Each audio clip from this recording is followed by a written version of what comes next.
Peoples party के रहनुमा मंजूर वसान को सिंध का सियासी ख्वाब देखने वाला बाबा भी कहा जाता है। वो मुल्क की सियासत से मुतालिक अक्सर पेशगोई करते रहते हैं, जिसमें कई बातें दुरुस्त भी हो जाती हैं। इस बार उन्होंने मुल्क में PTI चेयरमैन इमरान खान और आम इंतखाबात के हवाले से अहम पेशगोई कर डाली।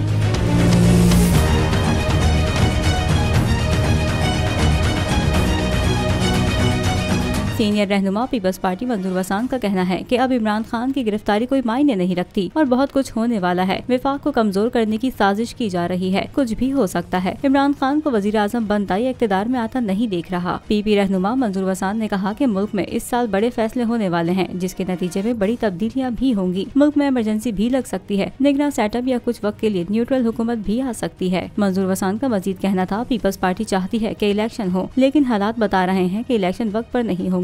अगर हुकूमत के पास फंड्स नहीं होंगे तो आम इंतखाबात कराना मुश्किल होगा। हो सकता है 8 अक्टूबर को भी इलेक्शन ना हो सके।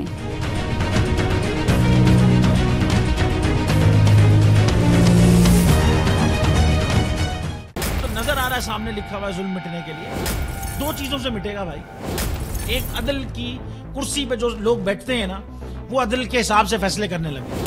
दूसरा, कौम निकल खड़ी हो जुल्म के खिलाफ, तो जुल्म खत्म हो जाएगा। या इन दोनों में से कोई एक चीज हो जाए या दोनों हो जाए। अगर 420 का मुकदमा था, उस वक्त अदलिया में जो लोग बैठे हुए केस देख रहे थे, वो पूछते ना यार चीट हुआ कौन है। जब उनको दिखता कोई चीट नहीं हुआ, केस खत्म कर देते। तो जालिम जुल्म कर ही नहीं पाता। 9 जजेस ने नोट बिफोर किया मेरे केस को यार, 1.5 साल चला।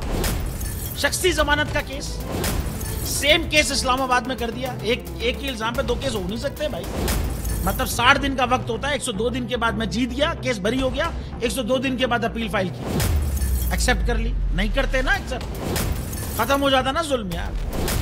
भरी अदालत में मुझे बरी कर दिया, फिर पता नहीं क्या हुआ 2.5 घंटे बाद का नोट बिफोर। मैं नहीं सुनता ये केस, खड़े रहते अपने फैसले, मिट जाता जुल्म। अल्लाह ताला ने बिठाया इस इन कुर्सियों पे इनको यार, ये अल्लाह ताला की तरफ से फैसले करने हैं। तो या तो ये फैसले आएंगे, जुल्म मिट जाएगा, या कौम खड़ी हो जाएगी जुल्म के खिलाफ।